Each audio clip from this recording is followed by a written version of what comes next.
할렐루야. 아멘. 하나님은 영원하십니다. 아멘. 하나님은 영원하십니다. 오늘 앞뒤 좌우에 계신 분들과 함께 인사할 수 있었으면 좋겠습니다. 잘 오셨습니다. 환영합니다. 축복합니다. 네, 제가 딱 시킨 그 말만 하지 마시고요. 여러분들의 언어로 좀 창의적으로 말씀해 주세요. 많은 분들이 예배는 하나님을 만나러 오는 것이다 라는 말 가운데 조금 잘못 오해하시는 것이 있어요. 마땅히 하나님을 만나러 오는 것이 맞죠. 그리고 하나님을 만나고 돌아가시는 것만으로도 충분합니다. 그러나 하나님께서는 나만 부르신 것이 아니라 우리 공동체로 부르셨습니다. 그렇기에 예배하러 오신 분들은 하나님을 만날 뿐만 아니라 그만큼 중요한 것이 이웃과 여러분 함께 하는 것이라는 거죠. 그래서 내 옆에 앉은 분이 누구실까? 내 뒤에 앞에 앉으신 분이 누구실까라고 여러분들 좀 이렇게 살펴봐 주시고요. 그런 게 있어요. 늘 씩씩한 사람은 없어요. 늘 씩씩하고 건강한 사람은 없거든요. 어느 날 조금 늘 씩씩하셨던 분 같은데 이렇게 자세히 보시면 얼굴에 좀 수색이 있는 것 같고 뭔가 근심이 있는 것 같고, 그럴 때 하나님을 예배하러 왔지만 살짝 고개를 들려서 옆 사람을 봤는데 뭔가 어려움이 있는 것 같다라고 하면은 물어보실 수 있잖아요. 무슨 일 있으세요? 제가 기도할게요. 힘내세요. 여러분, 그게 교회 공동체 아니겠습니까? 그래서 오늘 다시 한번 앞뒤 좌우에 계신 분들과 함께 인사할 수 있었으면 좋겠습니다. 잘 오셨습니다. 네, 좀 따뜻하게 말씀해 주세요. 보니까 오늘 저희 새생명축제에 지금 3부 예배 때 총 18분의 새가족이 오셨어요. 한번 손 들어 보시겠습니까? 어디 계세요? 네, 이 노란 딱지 하신 분들 손 들으시면 돼요. 네, 환영합니다. 박수하겠습니다. 잘 오셨습니다. 네, 잘 오셨습니다. 새생명축제 뭘까? 새생명축제, 우리 교회 새생명축제에 한번 꼭 와봐. 감은 잡겠어요. 아, 새생명축제 전도에서 교회 나오라는 것이구나. 또 새생명축제라는 이 이름 안에 담겨진 의미, 아, 교회를 다니면 너희가 말하는 그 새 생명을 얻는다는 것이겠구나 라는 걸로 아시겠죠. 어림잡아서 뭔가 감을 잡으실 것 같아요. 그런데 이 새생명축제, 그 전도라는 것에는요 참 귀한 의미가 있어요. 내가 널 정말 사랑한다라는 뜻이에요. 누가 입으로는 나 너 사랑해 이렇게 말하는 게 저희 나라의 정서로는 조금 오글거리잖아요. 그래서 아주 가까운 사이, 진짜 사랑하는 사람일수록 그런 말을 되게 아끼거든요. 그런데 전도한다라는 것은 내가 널 정말 사랑한다라는 뜻인데, 얼마만큼 사랑하냐면 여러분, 싫은 사람하고는요 정말 1분 1초도 같은 자리에 앉아있기가 힘들어요. 싫거든요. 그런데 사랑하는 사람하고는 조금 더 오래, 되도록 오랫동안 같이 있고 싶은 게 사랑이에요. 여러분, 우리에게는 각자 주어진 인생의 연한이라는 것이 있잖아요. 어떤 분들은 100세 훌쩍 넘으신 분들도 있고, 어떤 분들은 안타깝게도 짧은 생애를 사시다 간 분들도 있겠죠. 그런데 그리스도인들은요 이번 생이 끝나는 게 아니라 영원한 하나님의 나라에서 영원히 하나님을 예배하고 그 사랑 가운데서 거하면서 살아가게 될 것인데, 전도한다라는 것은 내가 널 영원히 보고 싶어라는 뜻이에요. 그렇기 때문에 교회로 인도하는 것, 예수님을 소개한다라는 것은 결코 싫은 사람에게는 할 수 없는 거죠. 내가 널 사랑해, 얼마만큼 영원한 하나님의 나라에서 계속해서 보고 싶을 만큼 널 사랑해 라는 뜻이에요. 그래서 여러분, 혹시 오늘 이 시간 누군가의 인도로, 물론 반협박해서 오신 분들도 계실 수도 있겠지만 협박할 만큼 사랑한다는 거예요. 그만큼 내가 너와 함께하고 싶어라는 뜻인데, 그런 의미로 받아주셨으면 좋겠습니다. 예. 오늘 저는요 아주 유명한, 교회 다니시는 분들에게는 아주 유명한 이 삭개오의 이야기를 가지고 여러분들과 함께 나누고 싶어요. 삭개오 이야기는 제가 교회를 다니게 되면서 삭개오 이야기를 접했을 때는 그냥 이게 성경이 아니라 하나의 동화책 같은 느낌이 드는 거예요. 키가 작은 삭개오가, 특히 어린이 성경 보면은 되게 귀엽게 그림도 그려져 있잖아요. 형형색색. 그래서 이 삭개오가 뽕나무 위에 올라가서, 예전에는 개역 한글 성경 뽕나무라고 했었는데 뽕나무 위에 올라가서 예수님을 이렇게 바라보고 있다가 예수님과 눈이 마주쳐서 예수님이 삭개오에 내려오라라고 해서 삭개오의 인생이 역전될 뿐만 아니라 아주 해피엔딩으로 끝나는 이야기. 그래서 주일학교에서는 동화구연으로도 아주 단골 소재로 삭개오가 쓰일 만큼 삭개오는 그런 내용입니다. 삭개오는 키가 작은 삭개오라고 여러분 굉장히 잘 알고 있죠. 또한 그의 직업은 세리장이었습니다. 근데 그의 세리장이라는 직업보다 우리는 키 작은 삭개오, 뽕나무 위의 삭개오라고 잘 알고 있는데, 이 삭개오가 자신이 가진 이루 말로 할 수 없는 컴플렉스가 있었죠. 키가 작은 것도 그에게는 너무너무나 큰 컴플렉스였고, 또한 세리장이라는 세상 속에서 혐오의 대상이 되는 직업을 가진 것도 그에게는 참 이 가슴 아픈 컴플렉스였을 것인데, 이 컴플렉스를 극복하고 예수님 앞에 나아갔더니 예수님으로 말미암아 모든 것이 역전되었다라는 이야기는 그 자체만으로도 우리에게 굉장히 큰 의미가 있고 또한 깨달음을 주는 게 있어요. 그래서 이 이상 삭개오가 주는 이 삭개오 본문을 보면 19장 1절부터 10절까지 내용을 통해서 삭개오가 우리가 가지고 있는 타고난 연약함과 쓴뿌리, 컴플렉스를 뛰어넘어서 모든 것들을 무력화시키시는 그 주님 앞에 한번 나아가 보자.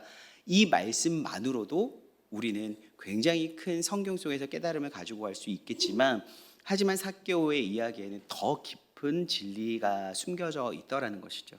그래서 찾아보면서 여러분들과 함께 이야기를 나누고 싶은데요, 이 삭개오의 이야기를 조금 더 깊게 들여다보려면요, 먼저는 누가복음 그 앞에 장인 18장의 내용과 연결해서 보셔야 됩니다. 제가 성경에는 띄우지 않을 텐데요, 여러분 성경책 다 가지고 다니시죠? 요즘은 너무 화면을 많이 의지하시기 때문에 성경책을 안 가지고 다니시는 분들이 계세요. 누가복음 18장 26절을 보시면요, 누가복음 18장 26절을 보시면 예수님의 제자들이 예수님에게 이런 질문을 하세요. 예수님, 누가 구원을 얻을 수 있습니까? 도대체 누가 구원을 얻을 수 있습니까? 누가복음 18장 26절에 예수님의 제자들이 예수님께 이렇게 질문하는 부분이 나오거든요. 이게 왜 이런 질문이 나왔냐면, 그 앞에 부자 관원 청년이 예수님께 나와서 영생에 대해서 질문하는 부분이 나와요. 어느 날 한 청년이 도대체 영생을 어떻게 해야 얻을 수 있을까, 이런 영적인 갈급함이 생겼던 모양이에요. 예수님께 나왔어요. 그래서 예수님, 도대체 어떻게 해야 영생을 얻을 수 있습니까? 이렇게 질문을 하는 거죠. 그러니까 그 청년의 입장에서는 어떻게 무언가를 해야만 영생을 얻을 수 있다라고 생각을 했던 것 같아요. 그래서 예수님, 어떻게 해야 영생을 얻을 수 있습니까? 라고 했는데, 이 청년이 여러분 어떻게 성경에서 소개되어 있냐면 부자이고요, 관원이에요, 또 청년이에요, 젊은 사람이에요. 당시의 세계관으로는 그 사람이야말로 하나님의 모든 복을 다 받은 사람인 거죠. 그러니까 이미 하늘의 복을 받았다는 것은, 하나님으로 택하심을 받고 현세의 복을 받았다는 것은 이 사람이 구원을 받았다는 결정적인 증거예요. 먼저 부자예요. 돈이 많아요. 여러분 혹시 우리도 그런 시각을 가지고 있지 않아요? 누군가가 돈을 잘 벌고 뭔가 투자하고 뭐 이럴 때마다 이게 잘 되는 거예요. 그러면 저 사람은 무슨 복을 받아서 그럴까? 우리도 이렇게 보시는 게 있잖아요. 그런 것처럼 이 사람은 부자란 말이에요. 당시의 세계관 시선으로는 저 사람은 분명히 구원받았어, 저 사람은 하나님이 택하셔서 저런 복을 주신 것 같아 라고 생각한 거죠. 두 번째, 그 사람은 관원이에요. 여러분 이것은요, 단순히 그 사람의 직업이 좋은 직업이었다라는 것뿐만이 아니라 그 사람이 참 좋은 혈통에서 태어났다라고 하는 거죠. 당시는, 지금도 물론 마찬가지이긴 하지만 개천에서 용나는 건 거의 불가능했어요. 부모님의 직업과 부모님의 삶의 수준이 자식들에게로 그대로 이어졌던 것인데, 이 사람이 관원이었다라고 하는 것은 그 사람이 처한 자신의 이 가족적인 혈통이 굉장히 좋은 거죠. 그러니까 좋은 집안에서 태어나서 관원의 집안에서 태어났기 때문에 그는 관원이 될 수밖에 없었던 거예요. 여러분 부자예요, 집안도 좋아요, 이미 이것만으로도 충분한데 이 사람의 신앙과 인격이 너무나도 탁월한 거예요. 그러니까 다 가진 사람인 거죠. 좀 부자이고 집안이라도 좋으면 성격이라도 안 좋아야 뭔가 우리에게는 위로가 될 것 같은데 성격도 좋은 거예요. 그럼 이 사람의 인품과 성격이 좋다는 걸 어떻게 알 수 있을까? 당시에는 신앙적으로 하나님 앞에 철저하게 순복하여 지내면은 그것이 곧 그 사람의 인격을 드러낼 수 있는 결정적인 증거였다는 거죠. 저희도 가끔 그럴 때 있잖아요. 그 사람에 대해서 일일이 다 알 수는 없지만 교회에서 신앙생활하면서 열심히 예배하고 순종적인 삶의 태도를 보면 아, 저 사람은 참 사람 좋다 이렇게 평가하는 게 있잖아요. 이 부자 관원도 그랬어요. 예수님께 찾아와서 어떻게 구원을 얻을 수 있겠습니까? 라고 이야기했을 때 예수님께서는 십계명을 쫙 펼치시면서 너 살인하지 말고 간음하지 말고 도둑질하지 말고 거짓 증거하지 말고 내 부모를 공경해, 십계명을 좀 지켜봐 라고 이야기하는 거예요. 근데 이게 별로 그 청년에게는 색다를 게 없죠. 아, 그거요? 저 어렸을 때부터 다 지켰어요, 예수님. 그러니까 모태신앙이었던 것 같아요. 그런데 여러분, 어릴 때도 그런 친구들 있잖아요. 되게 얌전하고 너무 예쁘고 깔끔하고 순종적인 거예요. 누구에게나 칭찬받는 애들인 거죠. 그냥 누가 하지마 이 소리 한 번도 들어본 적이 없는 애들, 아니요 소리 한 번도 해본 적이 없는 사람들 있잖아요. 늘 교회를 열심으로 주일학교에도 성경책 꼭 들고 가고 엄마가 헌금 쥐어주면 그거 오락실 안 가고 그대로 헌금함에 집어넣고 이런 얌전한 친구들 사랑받잖아요. 그러면서 여느 성도분들에게도 부러움의 대상이 되죠. 뭐 먹고 나왔길래 저런 애를 낳았을까 싶을 만큼 아마도 그런 청년 출신이지 않을까라는 생각이 들어요. 어렸을 때부터 다 지켰대요. 어렸을 때부터.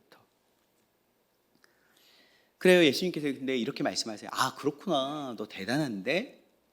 그런데 너 부자잖아. 너가 가진 것들을 다 팔아서 가난한 자들에게 나눠줘. 그러면 돼. 그런데 여기서 그 청년이 와르르 무너져요. 부자였어요. 좋은 집안 출신이에요. 그리고 말씀도 어렸을 때부터 순종하면서 모든 계명을 지켰던 사람이에요. 그러면 구원 받았다라는 게 그냥 확실한 거죠. 그런데 예수님의 이 마지막 요청에 이 청년은요, 근심하면서 물러가요. 그러니까 낯빛이 돼서 근심이 깊어진 채로 돌아가요. 결국 주님의 이 요청에 무너졌죠. 제자들이 보기에 이 분위기가 심상치 않아요. 아, 저 사람이 우리가 보기에는, 아니 다른 사람이 보기에도 저런 사람이 구원받았다라고 분명한데 좋은 집안이야, 물질의 복도 받았어, 성격도 좋아, 신앙도 좋아, 그러면 된 것 같은데 아, 구원의 조건이라는 것이 크게 아닌가 보구나. 우리가 생각했던 것과 구원받는 사람은 다른 거구나. 여기서 이제 제자들이 이 26절에 질문을 한 거예요. 예수님, 그렇다면 우리는 지금까지 저런 사람이 구원받는다고 생각했었는데 물질의 복을 받았고 인격적인 성품이 좋고 좋은 집안에서 태어났으면 구원받았다고 생각했는데 도대체 예수님, 그럼 누가 구원을 받죠? 도대체 누가 구원을 얻을 수 있습니까? 라고 했을 때 여러분, 그 이후에 18장 후반부에 또 누가 등장하냐면 소경 바디메오가 등장해요. 소경 바디메오가 등장하는데 여러분, 소경, 맹인이죠. 시각장애인인데 당시에는, 지금 그렇다는 게 아니고 당시에는 이 시각장애를 가지고 있다는 것은 분명히 뭔가 그들의 죄로 인해서 하나님께 심판을 받고 저주를 받은 증거라고 생각을 했어요. 그러니까 여러분, 그렇더라면 이 신체적인 장애를 가지고 있으니까 당시의 사람들은 너는 하나님의 구원에서 좀 멀어졌겠구나, 구원의 대상이 아니구나라고 당연히 생각했겠죠. 그런데 여러분, 여기서 놀라운 반전이 일어나요. 그가 다윗의 자손 예수여 나를 불쌍히 여겨 주십시오라는 요청에 예수님께서 시선을 두시고 그를 치유해 주십니다. 그리고 나서 뭐라고 하시냐면 그에게 구원을 선포해 주세요. 보라, 내 믿음이 너를 구원하였느니라 하시며, 여러분, 예수님이 기존의 일반적인 모든 유대인들은 당연히 저 사람은 구원 못 받아, 저 사람은 구원받을 대상이 아니야 라고 생각했었는데 여러분, 그 모든 것을 완전한 반전이 일어난 거죠. 오히려 예수님께서는 남들이 구원받지 못했다라고 생각했을 법한 이 소경 바디메오가 오히려 너 구원받았어라고 말씀하세요. 사람들에게는 지금까지 알고 있었던 이 영적인 질서가 완전히 뒤집어진 놀라운 사건이 일어난 것입니다. 저희야 지금 워낙 성경을 여러분들이 많이 보셨고 설교도 많이 들으셨기 때문에 문둥병자나 소경이 예수님께 치유를 받고 구원을 받은 것이 아무렇지 않을 수도 있으련만, 여러분 당시의 세계관으로는 너무너무나 놀라운 정말 영적인 지각 변동이 일어난 거라고 볼 수 있죠. 깜짝 놀랄 만한 일이에요. 거기에서 이제 삭개오가 연이어서 등장하는 것입니다. 그런데 여러분, 삭개오는 어떤 사람이에요? 키가 작아요. 또한 세리장이에요. 키가 작다. 하나님은 외모를 보시지 않고 중심을 보시기 때문에 여간에서는 외모에 대해서 별로 언급하지 않으시는데, 하나님의 말씀 성경에 곧 외모에 대해서 특별히 키에 대해서 언급한 케이스가 몇 개 있긴 있더라고요. 필요에 따라서 성경에 기록되어 있을 텐데, 누가 있어요? 사울 왕이 있어요. 사울이 남들보다 어깨가 하나 더 있었다라고 할 만큼 키가 컸다라고 성경에 기록되어져 있어요. 또한 누굽니까? 골리앗. 기골이 장대한 이 군사 골리앗에 대해서 다윗과 비교하기 위해서 그의 키를 언급했어요. 그리고 나서 이제 이런 삭개오의 키에 대해서 언급을 하고 있는데, 키에 대해서 언급하면 키 작은 삭개오를 이야기할 때 여러분 제가 무슨 할 말이 있겠습니까? 네. 근데 1부, 2부 모두 웃으시더라고요. 다 인정하시나 봐요.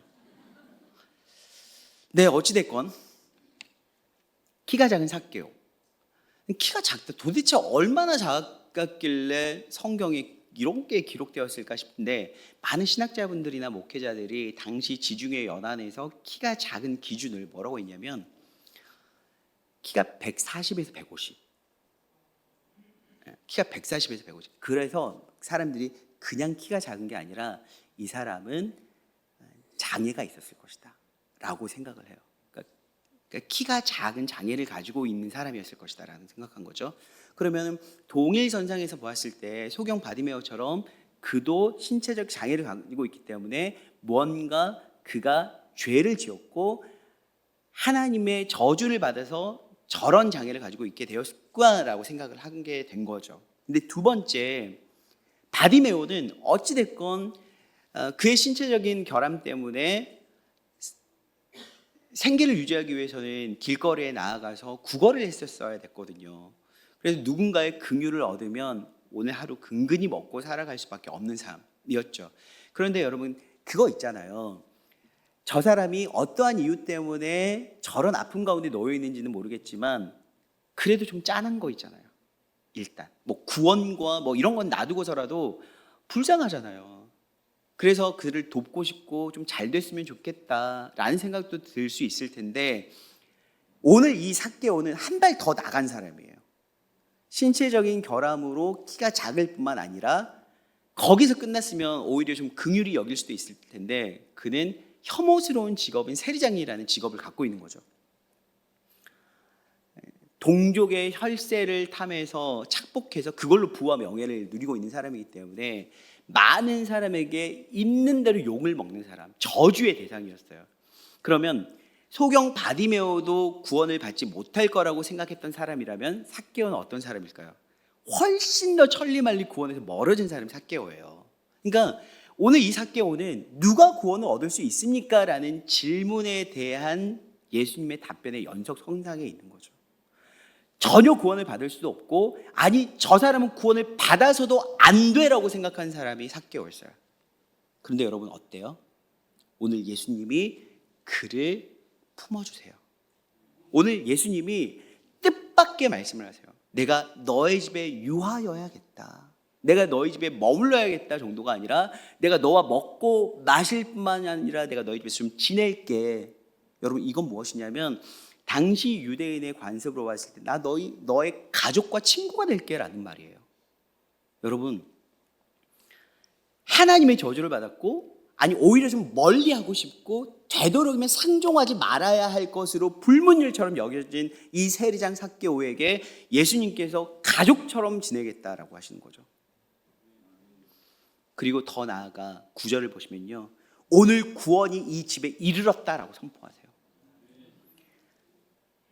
구원이라는 것이 도대체 무엇이길래 마땅히 구원 받았을 거라고 생각한 사람은 구원에서 멀어지고, 소경 바디메오를 뛰어넘어서 아니 오히려 구원을 받아서는 안 될 사람이라고 생각했던 세리장 삭개오까지 구원을 받았어요.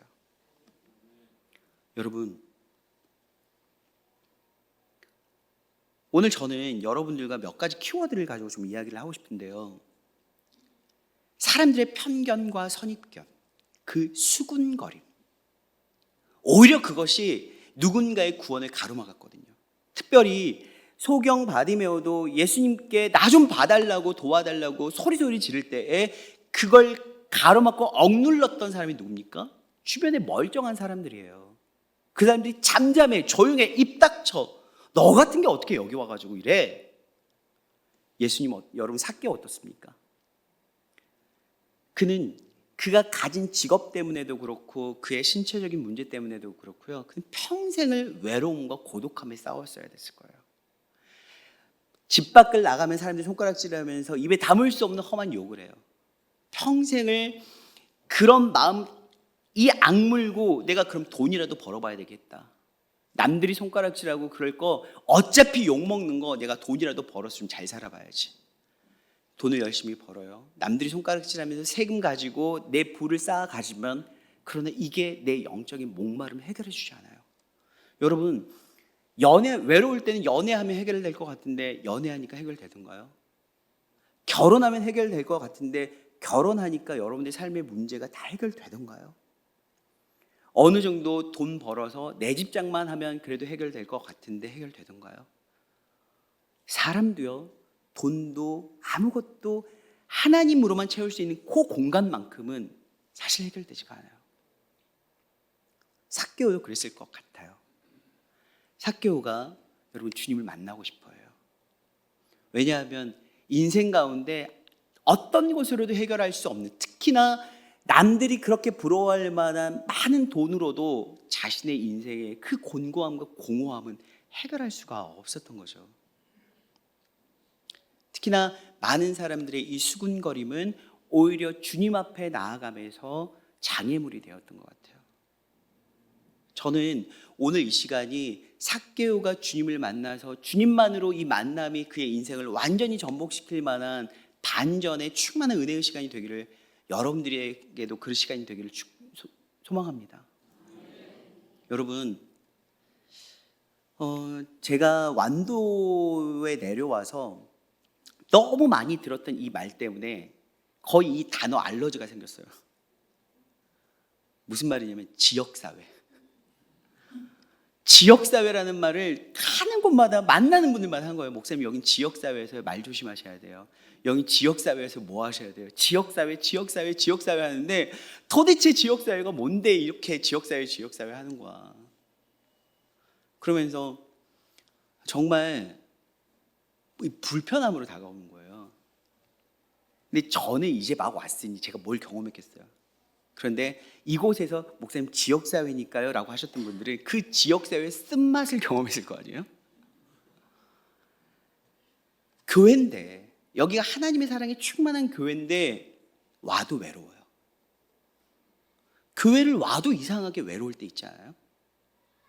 내 마음 안에 한켠에 너무 어려운 멍해 같은 게 있는데 이걸 누구한테도 꺼내어서 말할 수가 없어요. 그냥 이 친구는 믿을만 해, 이 친구는 정말 나 아껴주고 나를 위해서 늘 기도해주고 있어 라고 해서 이야기를 했는데, 그게 다음날 너 이랬다며? 지역사회. 그런데요, 소경 바디메오가 주님 앞에 나아가는 것도 사람들이었고, 삭개오가 예수님께 나아가는 것도 가로막았던 것도 여러분 이 장애물이 사람들이었어요. 사람들이 수군거렸대요. 참 낱말하기 좋아하는 것은 이제나 저제나 똑같은 것 같아요. 걱정해 준다고 우리는 또 말 많이 해요. 내가 너 아껴서 하는 말이야. 내가 너 사랑해서 하는 말인데, 너 걱정해서 잘 되라고 하는 말인데, 그런데 그렇게 상처를 건드려요. 너 요즘 이렇잖아. 너가 이래서 문제야. 너 이거 고쳐야 돼. 근데 여러분, 삭개오가 예수님을 만날 수 있었던 건 어느 누구 한 사람 때문이 아니라 말없이 묵묵히 서 있었던 이 돌무화과 나무 때문이었어요. 우리 살아가다 보면은요, 아무리 힘 있는 사람도, 돈 많이 번 사람도, 권력 있는 사람도, 또 금수저인 사람도, 인격이 참 좋은 사람도 살아가다 보면 여러분 기댈 언덕 하나 필요하거든요. 누군가의 기댈 어깨가 필요해요. 근데 우리는 답을 주려고 해요. 너 요즘 이러잖아. 내 이거 해결하고 와. 야, 너 교회 올 때 옷 좀 잘 좀 차려입고 와. 머리는 그게 뭐야? 야, 너 지난번에 그거 회개했어? 하나님께서 안 기뻐하셔. 자꾸 재단하죠. 근데 오늘 돌무화과 나무는요, 언제 그 나무가 여기 있었나 싶을 만큼 묵묵히 서 있어요. 뿌리를 내리고 그 돌무화 나무가 서 있어요. 그런데 오늘 그 삭개오는 그 묵묵히 서 있는 돌무화 나무에 올라가서 예수님을 만나요. 여러분, 저희 여러분들에게 도전하고 싶은 게 있어요. 우리 어떤 삭개오 같은 사람에게 돌무화 나무가 되어줬으면 좋겠어요. 내가 뭐라고 답을 주지 않고 뭐라고 말하지 않아도 그냥 그 사람의 기댈 어깨가 되어주는 거죠. 그냥 그 사람이 기댈 언덕 하나 되어주는 거죠. 그래, 너 수고했어. 너 정말 수고했어. 사랑하는 여러분, 세상에서 뭐 별거 하지 않아도 힘들잖아요. 세상은 뭐 내가 뭐 하지 않아도 힘들어요. 그럼 교회 오면 좀 쉼이 되고 의지가 되면 좋잖아요. 격려가 되면 좋잖아요. 우리 오늘 함께 이 찬양하실 텐데요, 다시 한번 여러분들 주변을 이렇게 눈을 열어서, 마음을 열어서 한번 바라보시면 어떨까요? 권사님 그동안 수고하시느라 너무 애썼어요. 혹시 힘드세요? 이 좁은 어깨 한번 기대해 보세요. 장로님 너무 고생하셨어요. 그동안 장로님의 헌신으로 인해서 우리 교회가 이렇게 든든해진 것 같아요. 아빠여서 힘들 때가 있죠. 아빠로 사는 거 힘들었지. 엄마로 사는 거 힘들었지. 당신 내 아내로 사는 거 힘들지 않았어? 당신 우리 남편 되는 거 참 힘들었겠다. 그동안 당신 잘 되라고 이러쿵 저러쿵 이야기했었는데 그냥 오늘은 내 어깨 좀 기대봐.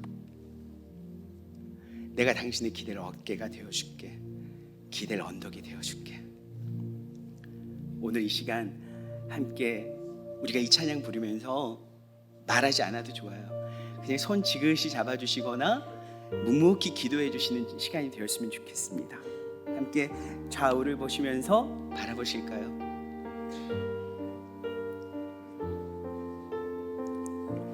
주 안에 우린 하나, 모습은 달라도 예수님 한 분만 바라네. 사랑과 선행으로 서로를 격려해 따스함으로 보듬어 가리. 주님 우리 안에 함께 하시니 형제자매의 기쁨과 슬픔 느끼네. 내 안에 있는 주님 모습 보네. 그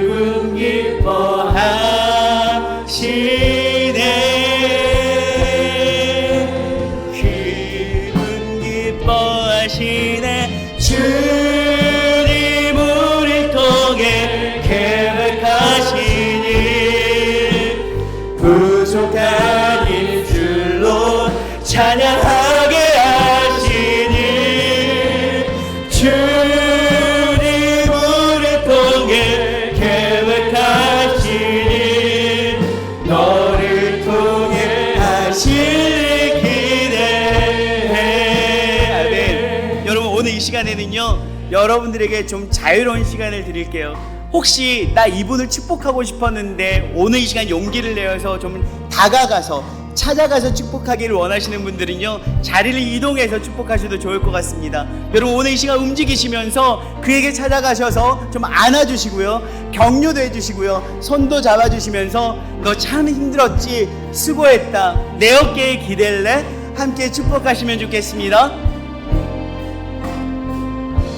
주 안에 우리 하나 모습은 달라도 예수님 한 분만 바라네.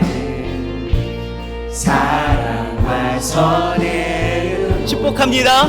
서로를 격려해 따스함으로 보듬어가리.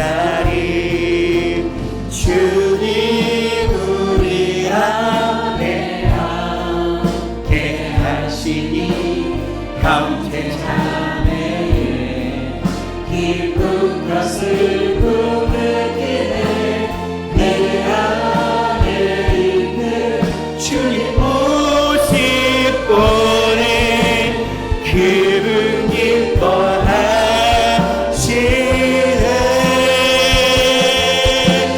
기분 기뻐하시네. 주님 우리 통해 계획하시니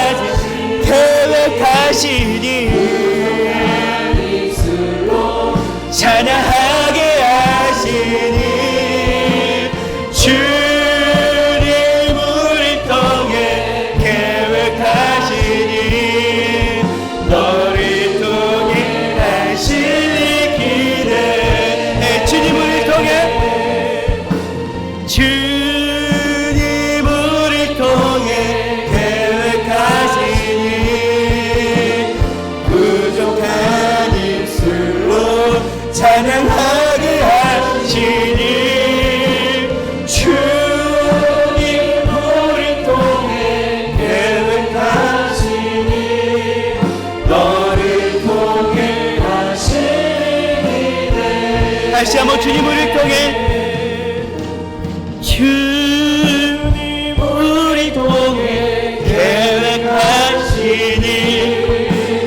부족한 입술로 찬양하게 하시니 주님 우리 통해 계획하시니 너를 통해 하시니 기대해.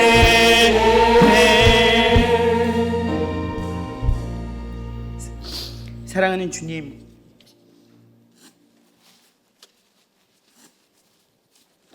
부족하고 연약한 쓴뿌리 투성이인 우리를 부르셔서 우리를 사랑한다 말씀하실 뿐만 아니라 구원의 은혜를 허락해 주신 은혜에 감사드립니다. 주님 아니고서는 아버지 안에 의지할 곳 없고 기댈 곳 없던 저희가 이제는 서로가 서로를 기댈 수 있다고 고백합니다. 때로는 실망할 수도 있고 여전히 가슴 아파 마음을 쓸어내릴 수도 있겠습니다.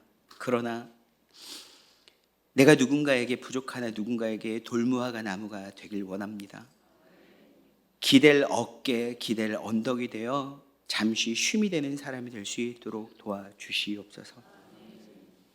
하나님, 그동안의 교회의 모습을 보면서 많은 상처도 있었고 실망스러웠습니다. 그래서 교회라는 것이, 사람이라는 것이 더 이상 기대가 되지 않았고 소망을 잃었습니다. 그러나 이제 다시 한번 우리가 교회를 기대하고 서로를 기대하고 주님을 기대할 수 있도록 역사하여 주시옵소서. 예수 그리스도의 이름으로 기도하옵나이다. 아멘.